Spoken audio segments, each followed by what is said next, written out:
الفاتحة.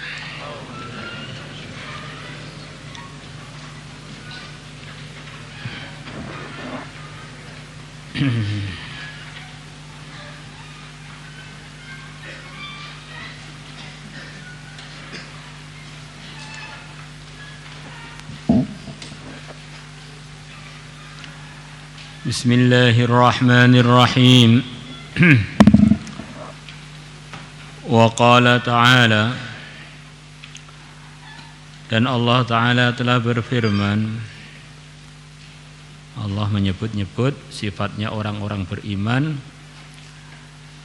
yang Allah ridha pada sifat-sifat mulia tersebut. Di antara sifatnya adalah yang akan kita baca ini.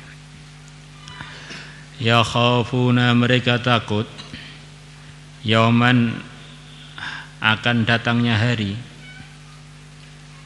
tataqallabu, yang bolak-balik, yang bergoncang, fihi, di hari itu, al-qulubu, hati, wal absaru, dan mata, yaitu hari hisab, hari kiamat. Hari itu orang-orang beriman maupun tidak beriman dalam kondisi yang begitu gawat darurat. Yang diselamatkan oleh Allah hanya orang-orang yang diridhoinya. Allah tampakkan surga, tampakkan neraka, hadapkan kepada mereka macam-macam pertanggungjawaban. Ada pengumuman-pengumuman yang begitu menakutkan. Maka di antara sifat-sifatnya orang beriman yang diridhoi Allah, dalam kehidupan mereka ini ada mikir hari hisab itu, hari yang begitu ganas itu. Mau berbuat apa-apa, mereka selalu memikirkan nanti membahayakan atau menguntungkan di hari yang hati-hati dan pandangan-pandangan waktu itu gonjang-ganjing, begitu ketakutan. Liyajziyahumullahu ahsana ma amilu, mereka mengerjakan amalan-amalan kebaikan itu supaya Allah balas kepada mereka dengan balasan yang lebih baik, melebihi apa yang mereka kerjakan. Jadi ada min yang dibuang menurut sebagian mufassirin, ahsana mimma amilu. Jadi ketika mereka amal ada ihtisab. Ketika amal mereka berharap mendapatkan anugerah-anugerah dari Allah melebihi apa yang mereka kerjakan. Sekali kebaikan berharap dapat minimal kelipatan 10 kali sampai kelipatan yang hanya Allah yang tahu. Nah ini bagaimana orang amal kok mengharapkan pahala itu bagaimana? Apakah itu bukan bagian dari tidak ikhlas? Karena amalnya bukan murni karena Allah. Ya, sebagian ulama mengatakan saking cintanya kepada Allah sampai dia ini doa, ya Allah, kalau saya ini beribadah, beramal karena pengen surgamu atau takut pada nerakamu, jangan engkau masukkan saya ke surga, masukkan saya ke neraka saja. Karena berarti saya amal masih mengharap selain engkau. Tapi ini bahasanya orang yang kasmaran.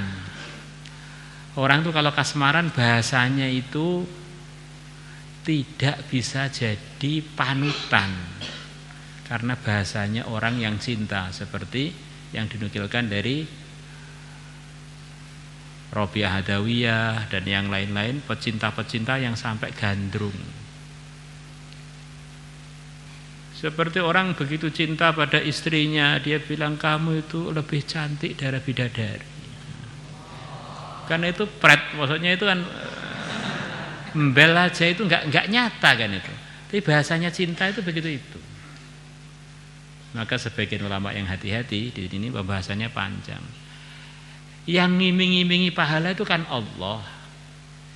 Yang menjanjikan surga itu kan Allah. Yang menjanjikan macam-macam kenikmatan itu ya Allah.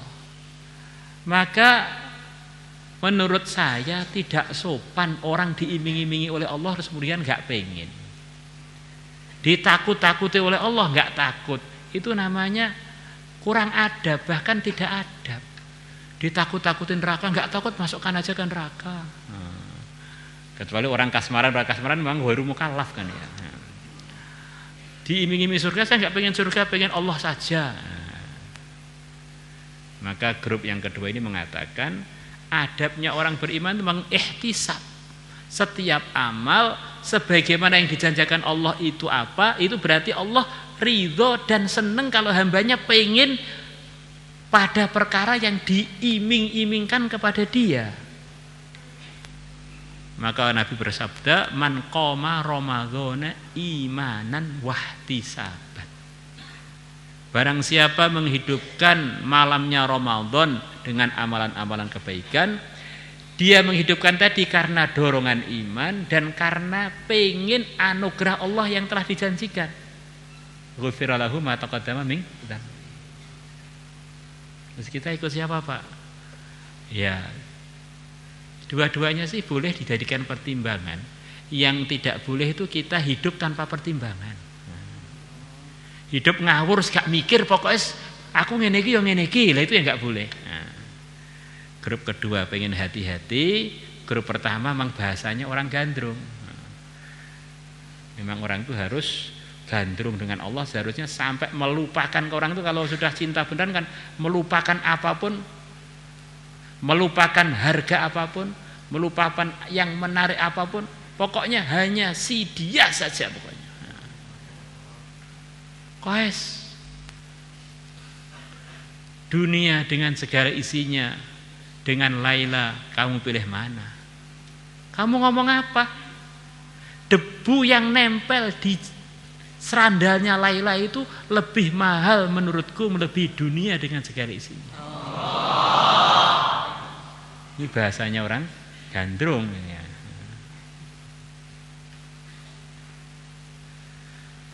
Karena katanya orang yang pernah cinta, di dunia itu nggak ada yang lebih nikmat melebihi mencintai. Maka kalau orang itu ngaji belum sampai tingkatan mencintai gak nikmat. Kalau begitu saya belum sampai nggak usah ngaji. Ya diusahakan sampai cinta. Karena cinta itu kan anugerah, cinta. Malah nanti nggak dapat apa-apa, daftar aja enggak. Orang itu dengan sebab cinta itu yang pahit pun jadi manis, yang capek pun jadi terasa istirahat. Maka ada seorang raja negeri besar, diceritakan oleh para ulama, dia ini punya putra mahkota. Yang putra mahkota ini satu-satunya yang akan menggantikan dia. Tapi putra mahkota itu hidupnya nggak semangat gitu. Suruh ngaji, suruh belajar juga nggak semangat.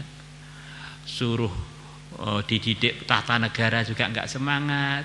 Padahal ayahnya ini sudah tua. Maka dia tanya pada penasihat-penasihatnya, ini bagaimana masa depan anak saya dan kerajaan saya ini? Satu-satunya penerus adalah dia, sementara kondisinya begitu itu. Apa nasihat kalian? Maka para penasihat mengatakan, orang itu kalau hidup nggak ada cinta, Tuan Raja, hidupnya nggak ada geloranya. Terus bagaimana? Ya kami akan usahakan biar dia ini bisa punya cinta. Ini pendidikan tidak semuanya harus ditiru ya, tidak semuanya harus ditiru ya. Ini pendidikan, ini ngomong pendidikan. Maka di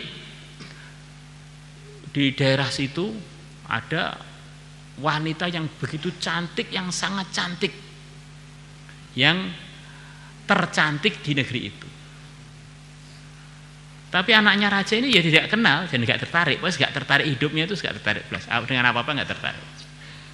Maka para penasihat raja tadi mulai mendekati anak raja itu, cerita-cerita mengenai macam-macam keadaan dunia, cerita mengenai cinta, nikmatnya mencintai, kemudian cerita diselingi dengan cerita wanita itu, wah kalau kamu dapat istri dia, jos. Nah.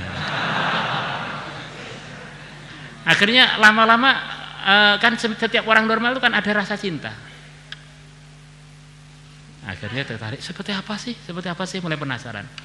Wah, ini apa itu ketemu dengan dia itu sulit. Belum tentu dia sudah yang lamar anak-anak raja aja nggak tertarik. Paling dengan antum juga nggak tertarik. Masa kan saya belum mencoba. Nah, akhirnya lama-lama tambah penasaran. Begitu tambah penasaran, pas pada satu kesempatan putri yang cantik tadi atau putrinya raja juga itu sudah disiapkan untuk pura-pura lewat di satu jalan yang akan dilewati oleh putra mahkota itu. Maka begitu dia lewat, putri itu lewat, putra raja langsung, kok wahyu menti sopo tuh ya.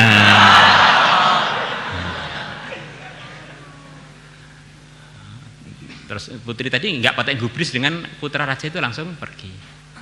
Maka pengawalnya yang sudah didesain oleh para penasihat raja tadi, itu yang kita ceritakan itu, yaitu. Wah, saya pengen lamar dia, pengen Wah, itu sulit loh, Tuan Raja ini ada persyaratan, saya siap persyaratan siap. Nah, akhirnya ringkes cerita terlalu panjang, nanti sampai maghrib belum selesai kalahnya. Akhirnya anak raja tadi dengan resmi pengen ngelamar putri raja. Putri raja bilang, saya nggak mau jadi istri kamu. Kok nggak bisa? Iya, kamu males, itu apa jadi suami? Saya nggak males kok, saya bisa berubah kok.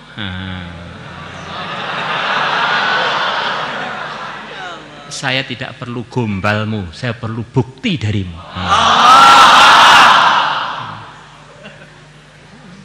Apa buktinya? Kamu harus pintar naik kuda, harus pintar memanah, kamu harus pintar nata negara. Kalau itu semua kamu bisa, kamu baru layak jadi suami saya. Untuk apa suami gak bermutu? Wah, anak raja jadi semangat, siang malam latihan, siang malam naik kuda, sampai dia layak untuk menggantikan ayahnya. Baru akhirnya nikah dengan perempuan itu, akhirnya kerajaannya berlangsung selepas itu. Jadi santri tela-telo. Itu berarti nggak ada dorongan cinta-cintanya untuk yang lain-lain gitu. Orang nggak berprestasi, orang kalau nggak ada cinta nggak berprestasi. Nah, cinta kita ini kita salurkan untuk agama, untuk ngaji, untuk ngapalkan Quran, untuk wirid. Hidup tanpa cinta itu hampa. Tela-telo seperti orang impoten.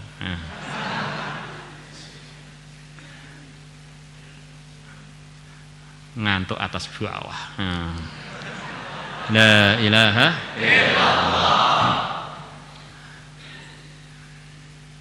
Begitu itu. Maka orang-orang yang bisa amal agama dengan baik itu memang pecinta-pecintanya Allah dan Rasulnya, mencintai Allah dan Rasulnya itu melebihi segalanya.